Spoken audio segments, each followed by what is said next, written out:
당신이 주식창을 열 때 당신의 뇌 안에서는 수백만 년 전 사바나 초원을 달리던 조상들의 생존 본능이 깨어납니다. 슬프게도 그 본능은 당신을 부자로 만들기 위해서가 아니라 당장 굶어 죽지 않게 만들기 위해 설계되었습니다. 현대의 자본주의 시장은 그 구석기 시대의 본능을 가장 잔인하게 이용하는 거대한 실험실과 같습니다. 사람들은 말합니다. 공부하면 수익이 날 거야. 하지만 서점의 베스트셀러 코너에 꽂힌 투자 서적들을 다 읽은 사람들 중 95%는 여전히 손실을 봅니다. 왜일까요? 지식이 부족해서가 아닙니다. 그들의 소프트웨어가 시장의 메커니즘과 정반대로 작동하기 때문입니다. 오늘 우리는 차트나 재무제표를 이야기하지 않을 겁니다. 대신 절대 돈을 잃지 않는 상위 1%의 투자자들이 가진 어쩌면 소름 끼치도록 차가운 그들의 뇌 구조를 해부해보겠습니다. 이 영상을 끝까지 보신다면 당신은 왜 어제 그 주식을 샀어야만 했고 왜 오늘 그것을 팔지 못했는지에 대한 지독한 진실을 마주하게 될 것입니다. 인간에게 잃는다는 것은 죽음과 같은 단어였습니다. 선사시대에 사냥해온 고기 한 덩이를 잃는 것은 곧 굶주림을 의미했죠. 심리학에서 말하는 손실 회피 편향은 우리가 얻었을 때의 기쁨보다 잃었을 때의 고통을 2배 이상 크게 느끼게 만듭니다. 평범한 투자자들은 이 본능에 무릎을 꿇습니다. 주가가 조금만 올라도 그 이익이 사라질까봐 서둘러 팔아버립니다. 반대로 주가가 떨어지면 손실을 확정짓는 고통을 피하기 위해 비자발적 장기 투자라는 명목으로 하락하는 종목을 붙들고 기도를 시작합니다. 하지만 1%의 투자자들은 소름 돋을 정도로 냉정합니다.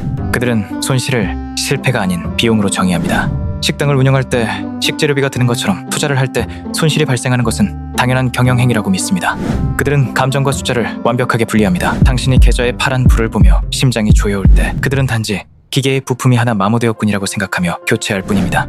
우리가 앞서 분석했던 1970년대생들의 심리를 떠올려 보십시오. 그들은 국가가 보호해주지 않고 부모가 세세하게 챙겨주지 않는 환경에서 자랐습니다. 장난감이 고장나면 스스로 고쳐야 했고 길을 잃으면 누군가 구해주길 기다리는 대신 스스로 북극성을 찾아야 했습니다. 이 내부 통제 소재가 투자의 성패를 결정짓습니다. 요즘 세대는 모든 문제의 원인을 외부에서 찾습니다. 연준이 금리를 올려서 기관들이 공매도를 쳐서 유튜버가 거짓말을 해서 하지만 돈을 잃지 않는 자들은 소름 끼칠 정도의 자기 책임론자들입니다. 그들은 시장이 미쳐 돌아가도 그것을 상수로 둡니다. 날씨를 탓해봤자 비는 멈추지 않는다는 것을 알기 때문입니다. 그들은 우산을 준비하지 못한 자신을 탓합니다. 70년대 아이들이 그랬던 것처럼 그들은 누구도 나를 도와주지 않는다. 오직 나의 판단만이 나를 구원한다는 차가운 진실을 뼈에 새기고 있습니다. 이 독한 독립심이야말로 폭락장에서 모두가 패닉에 빠질 때 홀로 평정심을 유지하는 근원입니다. 현대인은 도파민 중독의 시대에 살고 있습니다. 15초짜리 쇼폼 영상에 뇌가 절해진 우리는 기다림이라는 고문을 견디지 못합니다. 주식 앱을 켜고 실시간으로 깜빡이는 호가창을 보는 것은 카지노의 슬롯머신을 당기는 것과 똑같은 뇌 반응을 일으킵니다. 개미들이 돈을 잃는 가장 큰 이유는 무언가를 해야 한다는 강박 때문입니다.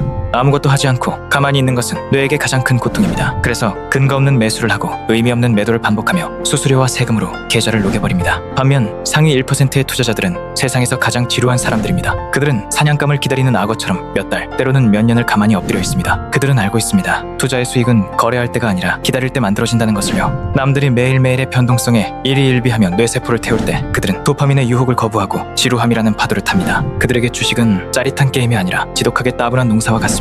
우리는 무리에서 떨어지면 죽는다는 공포를 가진 사회적 동물입니다. 옆집 철수가 삼성전자로 돈을 벌었다는 소식을 들으면 우리의 뇌는 비상벨을 울립니다. 너만 뒤처지고 있어. 어서 무리에 합류해. 이것이 바로 수혜 공포의 본질입니다. 주식시장에서 다수의 의견은 언제나 틀립니다. 왜냐하면 다수가 이미 샀을 때가 고점이고 다수가 공포에 질려 팔았을 때가 저점이기 때문입니다. 대중과 함께 움직이는 것은 가장 안전해 보이지만 실제로는 절벽으로 향하는 레밍의 행진과 같습니다. 돈을 잃지 않는 자들은 소름 돋는 아웃사이더들입니다.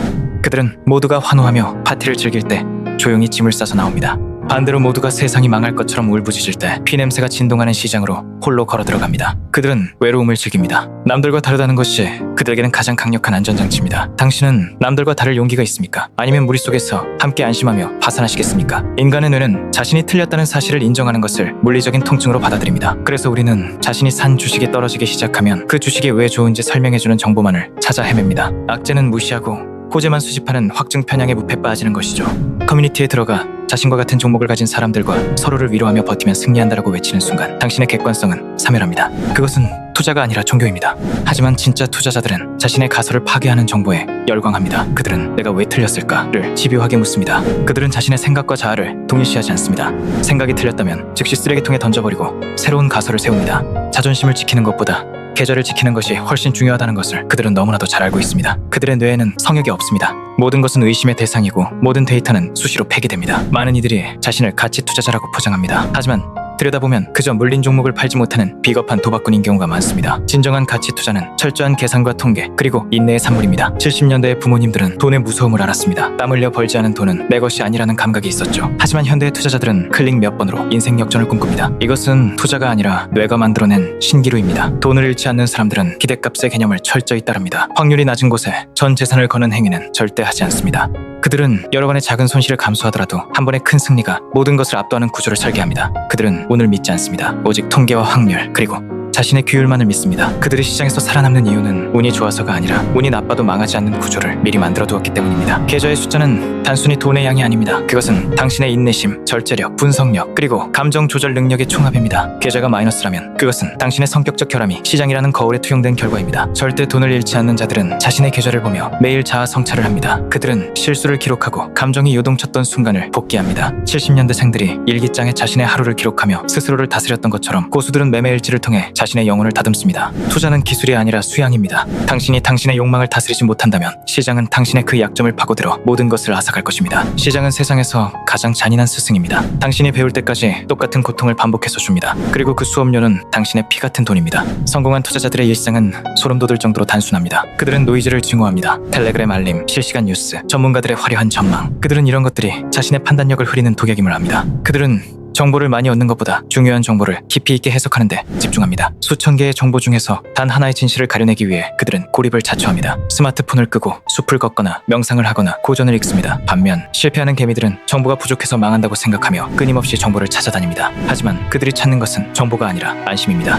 누군가 이 주식은 오를 겁니다 라고 말해주길 기대하며 귀를 열어둡니다. 그 귀가 열려있는 한 당신의 돈은 당신의 것이 아닙니다. 소음에서 벗어나 고독해지십시오. 그것이 돈을 잃지 않는 첫 번째 단계입니다.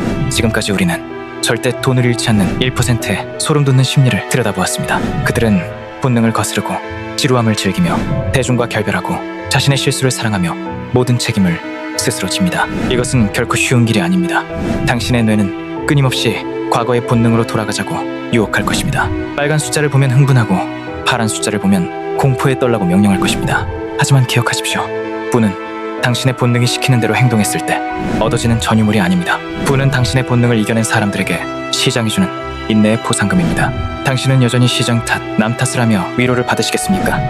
아니면 오늘부터라도 당신의 뇌를 해킹하여 차가운 1%의 세계로 들어오시겠습니까? 1970년대의 그 아이들이 황량한 벌판에서 스스로 길을 찾아냈듯이 당신 역시 이 거친 시장에서 자신만의 북극성을 찾으시길 바랍니다. 이 영상이 당신의 뇌에 작은 균열을 냈기를 바랍니다. 그 균열 사이로 진실이 빛나기 시작할 때 당신의 계좌도 변하기 시작할 것입니다. 우리는 매일 더 깊은 인간의 심연으로 들어갑니다. 당신의 생각은 어떻습니까?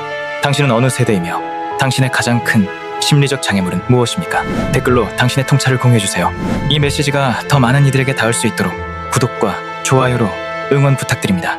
심리궤도였습니다.